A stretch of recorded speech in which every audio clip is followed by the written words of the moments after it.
I'm a fan of League of Legends as much as the next mentally unhinged person out there on God's green earth, but I myself felt like I have plateaued. I have played as much as I can, I have reached what I consider my pinnacle, which is gold, and I just stopped playing because I felt like I am losing more than I gain. But that was for me, so what about the other people out there? Well, in my eyes, they go in three different directions.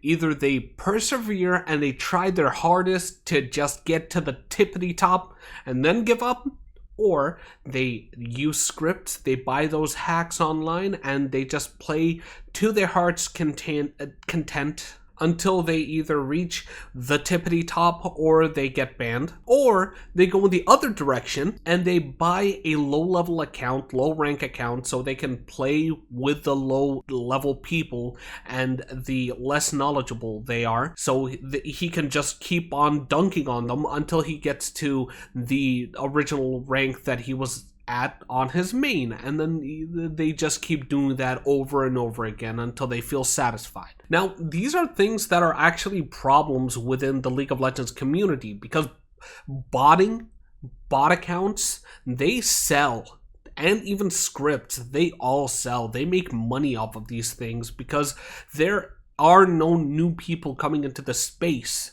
They're like, you tend to see the same people over and over again because it's such a high skill ceiling game that you are not getting new players. It's not new player friendly. So what do? You either go down and you play with the less knowledgeable, or you buy hacks and you climb up to play with like the high knowledge people. And these accounts are pretty like cheap. I don't know how much the scripts cost. I don't care to look at them, but the bot accounts, the accounts that you can buy, they're pretty cheap because all they do is they run a bot and they just play. They don't care if they win or lose. They just let them run until they reach level 30 because that's the prerequisite to start playing ranked. And then they go the extra mile. What do? They let these bots play ranked so they can get the lowest possible rank and then sell those accounts to people that want to play from the bottom and try to climb up as high as they can. And the scripters are scripters. They're garbage. And what did Riot Games do? Well, they chose that they wanted to implement Vanguard into League of Legends. So Vanguard is their anti-cheat, their kernel-level anti-cheat that was developed hand-in-hand with Valorant, and we can read it right here. Vanguard was originally developed for Valorant. When Vanguard launched together with Valorant in 2020, Riot Games made the decision to have Vanguard utilize its on-boot positioning to prevent known, signed but vulnerable drivers from loading in their entirety. That's what they did in the beginning. They made this with Valorant in mind, and then later on they decided Vanguard, the security system already implemented in Valorant, will be added to League of Legends across all servers starting May 1st, 2024. The anti-cheat system will be tested on the SEA server during April, making SEA the first server to receive this security boost. Now, it's been very quiet. You'll have some moments here and there. Someone got banned, but other than that, it's been pretty quiet until you had a person by the name of Philip Koskinas, I hope I said that right, who is the head of the anti-cheat in Riot Games, coming out with a tweet saying ban printers warming up, and it's a picture of League of Legends bans by system. And you can see Vanguard has been going to work. If you can't see the color coordination, I'll just say it.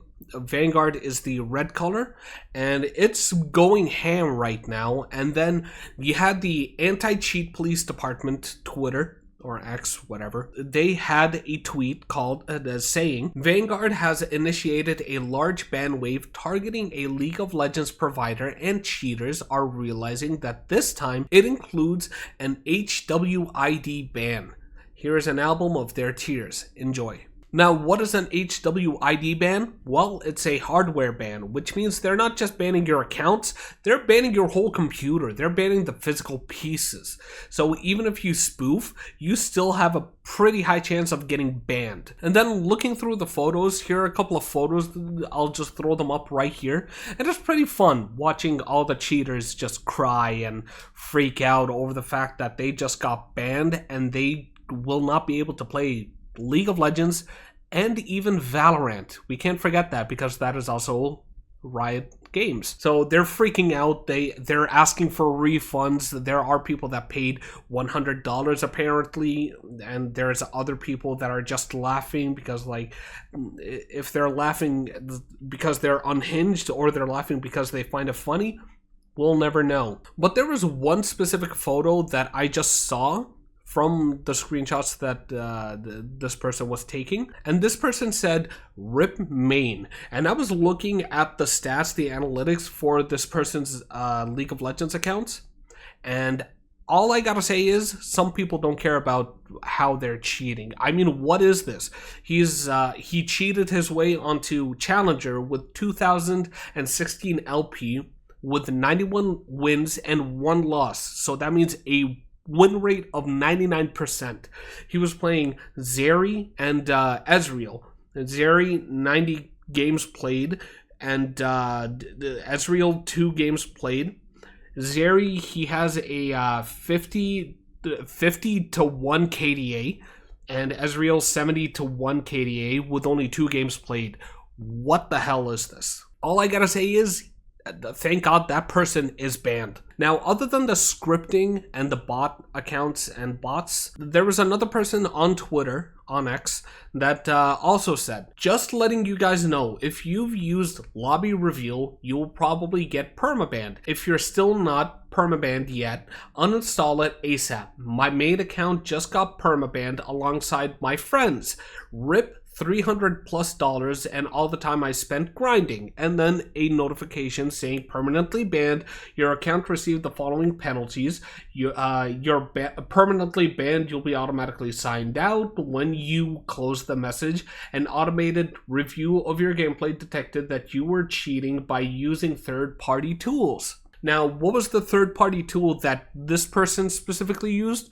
Well, they used something called Lobby Reveal. Now, I'll explain this part too, because it has a weird thing to it. Lobby Reveal reveals the name of your teammates in the lobby. Now, people sometimes would consider that just normal. You join a lobby, you see who you're playing with. That's different for League of Legends. Why? Because League of Legends is very toxic.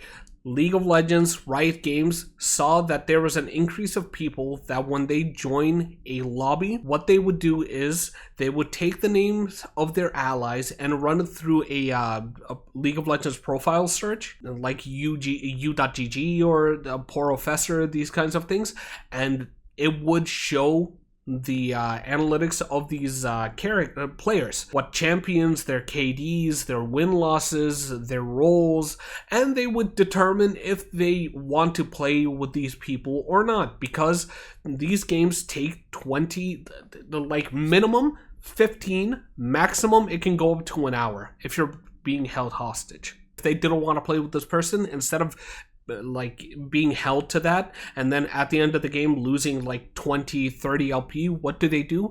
They just leave from the beginning of the game, they dodge, and then they lose just like 3 to 5 or something. And Riot was seeing that this was becoming an issue.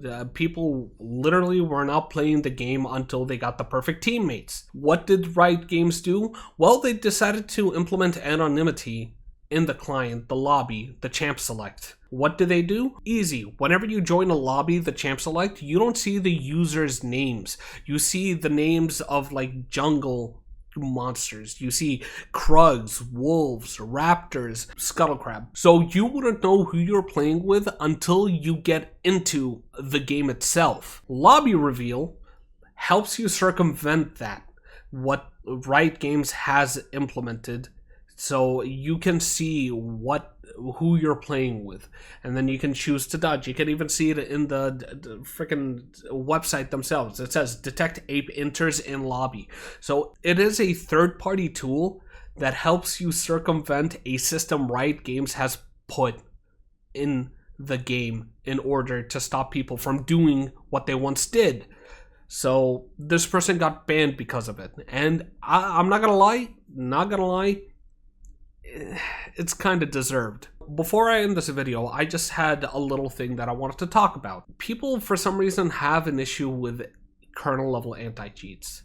Specifically Vanguard. Whenever Vanguard was announced, people just had a really big hatred for Vanguard for some reason. Why? Because it was kernel level, and people were being scared about that. So here's the definition of kernel level anti-cheat for whoever wants it. So a kernel is a computer program core to an operating system that has complete control over a user system. Kernel level anti-cheat systems are a derivative technology that allows virtual world developers to detect illicit behavior by identifying malware and hacks directly on the computer running them, rather than through patterns inside a virtual environment, for example, an online game. Once identified, the users running the malware are blocked from the virtual environment indefinitely. People have an issue with that. The fact that they are in the kernel level, ring 0, and they can see everything within the computer. That's the thing. Riot Games puts the parameters. They say, yes, it's kernel level, but we pay attention to cheat signatures. We don't look at everything in the computer. We look at specific things that trigger the fact that this might be a cheat, this might be a hack. So I don't get the hate for this, because this is even the first kernel level anti-cheat. I mean, look at this. Look at how many games have anti-cheats, and these anti-cheats are pretty famous. People have seen them multiple times. Easy anti-cheat, Punk Buster, Battle Eye, Ricochet. People just had something against the Riot Vanguard system, and I still don't get why. But all in all, this is the end of the video. Hey, if you like this video, why not drop a like and subscribe? If you didn't like this video, I'm not going to tell you not to dislike it. You can go right ahead. And I hope to see you here next time. See ya.